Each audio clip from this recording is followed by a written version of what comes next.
Passamos a apresentar os 4 Evangelhos, Revelação da Revelação, Jean Baptiste Rustin. Narração, Paulo de Moraes.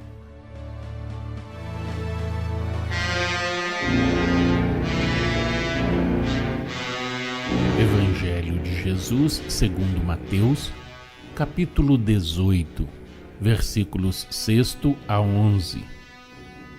Evangelho de Jesus segundo Marcos, capítulo 9, versículos 42 a 50.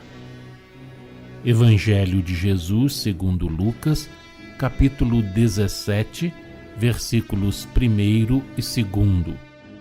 Os tropeços. Os discípulos, o sal da terra.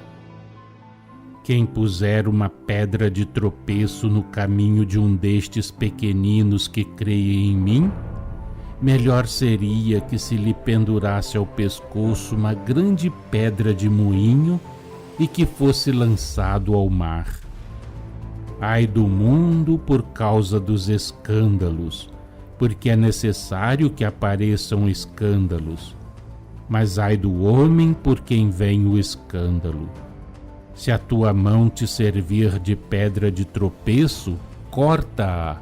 Melhor é entrares na vida com uma só mão, do que tendo duas e ires para a geena, para o fogo inextinguível. Se o teu pé te servir de pedra de tropeço, corta-o. Melhor é entrares na vida aleijado, do que tendo 2 pés e seres lançado na geena. Se o teu olho te servir de pedra de tropeço, arranca-o.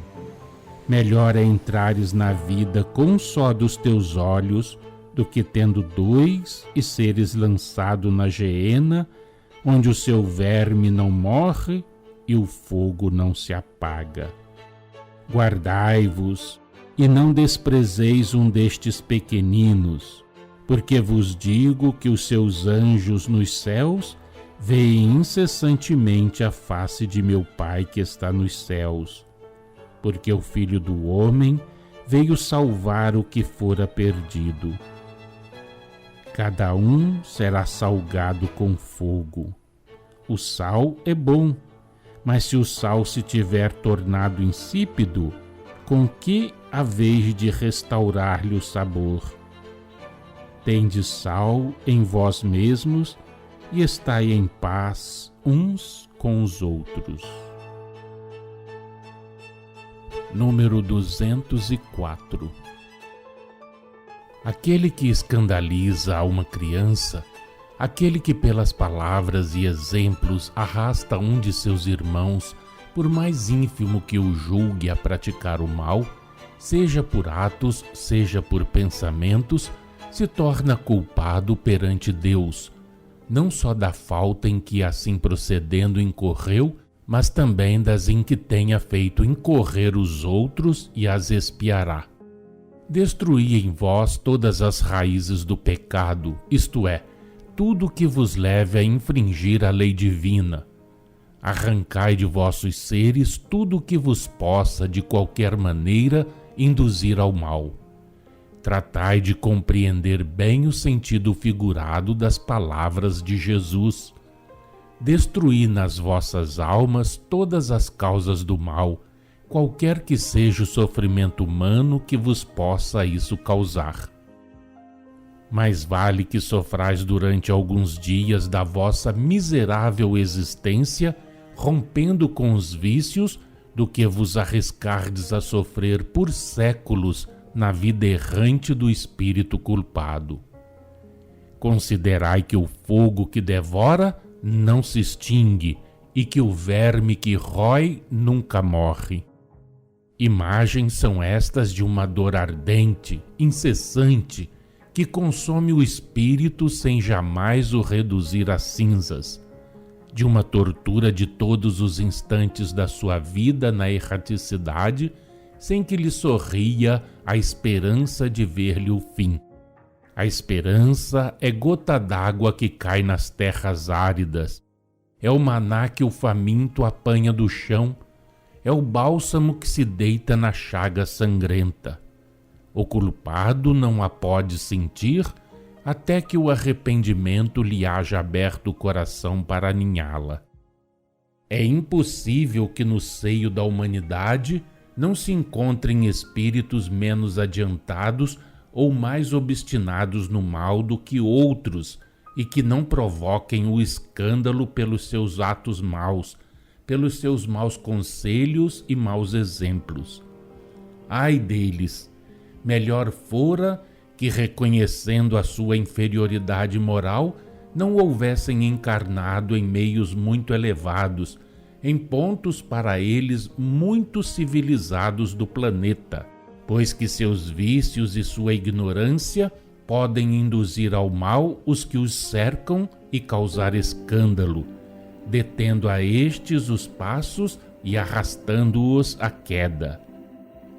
Melhor fora que não houvessem encarnado, que tivessem esperado acharem-se mais amadurecidos para uma vida melhor, porquanto terão que sofrer o castigo correspondente ao orgulho que os domina e aos seus maus pendores. Prevenidos que são antes de encarnarem das consequências boas ou más da encarnação que pedem, cientificados de que as más preponderarão, dadas as tendências naturais do espírito, os que se obstinam em reclamá-la aceitam de antemão a solidariedade com a conduta que tiverem. Assinam uma letra que hão de pagar no dia do vencimento. Aos espíritos é concedido escolherem livremente os mundos onde queiram encarnar, contanto que não saiam dos limites que lhes traça o grau do desenvolvimento que atingiram. Um espírito que sai da classe em que lhe compete estar, não o faz sem ser prevenido das consequências que lhe pode acarretar a sua temeridade. Se essa mudança de classe viesse a ser prejudicial aos outros homens, se principalmente obedecesse a um propósito de viciosa maldade, tivesse por único fim causar dano àqueles entre os quais o espírito viria a viver no mundo, ele seria impedido de sair da sua esfera, isto é, de encarnar fora da categoria daqueles em cujo meio se acharia entre seus iguais no adiantamento, na inteligência, na moralidade. Assim, essas encarnações de um espírito entre outros de ordem superior, relativamente a que ele ocupa, se originam de duas causas. Primeira, do desejo que tem o espírito de progredir, desejo temerário, mas sincero no momento em que escolhe a encarnação. Segunda, conveniência de ferir, para fazê-los progredir, ou os povos ou as famílias em cujo seio tais encarnações se verificam. A intromissão desses seres inferiores no meio de outros encarnados serve sempre para castigo, para expiação e, por conseguinte, para o progresso dos que se tornam suas vítimas, e mais ainda, talvez, para o progresso dos que lutam contra os maus exemplos, os maus conselhos e triunfam. Serve também para a moralização e o progresso do espírito inferior que encarnou fora da sua classe. Pela sua convivência enquanto encarnado com outros espíritos de ordem mais elevada, ele cria relações úteis, recebe na sua alma boas sementes que acabarão por germinar. Nem sempre, pois, a faculdade do livre-arbítrio é absoluta quanto à escolha das provas. Ela sofre limitações. Ao espírito que deseje progredir, por mais atrasado que seja, se deixa a escolha dos meios de o conseguir. Apenas é guiado nessa escolha. Mas o espírito que, apesar de tudo, continua perverso, esse sofre oportunamente o castigo e as provas que lhe são infligidas. O que persevera no mal se vê constrangido a esperar que lhe seja permitido reencarnar. Algumas vezes mesmo não o quer, porém sofre à força a encarnação como meio de se desenvolver e depurar. É então encaminhado para um meio de antemão escolhido para tal efeito, de modo que a encarnação lhe aproveite e concorra ao mesmo tempo para o adiantamento dos que o recebem em seu seio.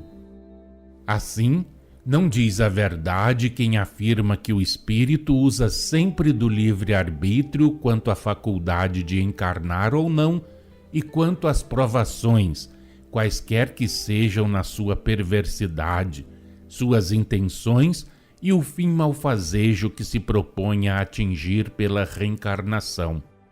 O exercício livre daquela faculdade, a liberdade na escolha constituem a regra. É o que se dá na maioria dos casos, mas há exceções, de harmonia com a natureza dos que a tais exceções dão lugar. Se fora sempre voluntária a encarnação de espíritos endurecidos no mal, isso acarretaria perturbações nas leis que regem o progresso de todos. Viveis num meio composto de espíritos inferiores na sua generalidade, num meio onde poucos se contam elevados. Entre os primeiros, alguns há muito culpados que cometem escândalos. Ai deles, porquanto terão que os expiar. São uma pedra de toque para os que se acreditam com força bastante a resistir às suas tentações, aos maus exemplos. Estes, por seu turno, se os traiu a confiança que em si mesmos depositavam, se não se mostram suficientemente fortes para resistir, também terão que expiar não só as faltas cometidas, mas ainda o orgulho que os induziu a procurarem uma prova mais difícil do que deveriam ser as suas. Necessário é, portanto, que haja escândalos no mundo, pois que é pelo contato com os vícios que as virtudes se fortalecem e deles triunfam. Mas ai dos que ocasionarem o escândalo! Ai também, ainda que menor lhe seja a culpa, dos que se deixam levar até ao escândalo.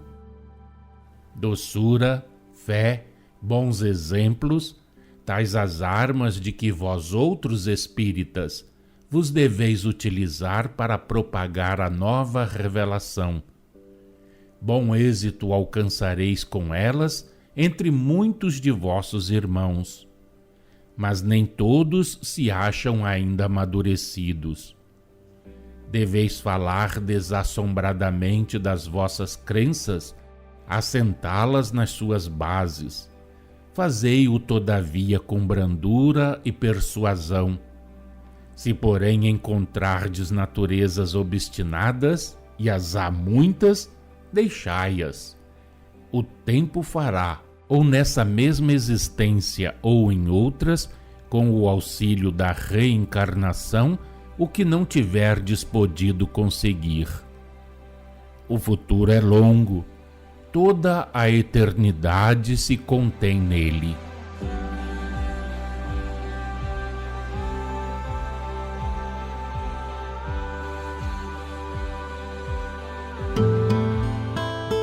Acompanhe no próximo programa mais um trecho de Os Quatro Evangelhos, Revelação da Revelação, Jean Baptiste Rustin.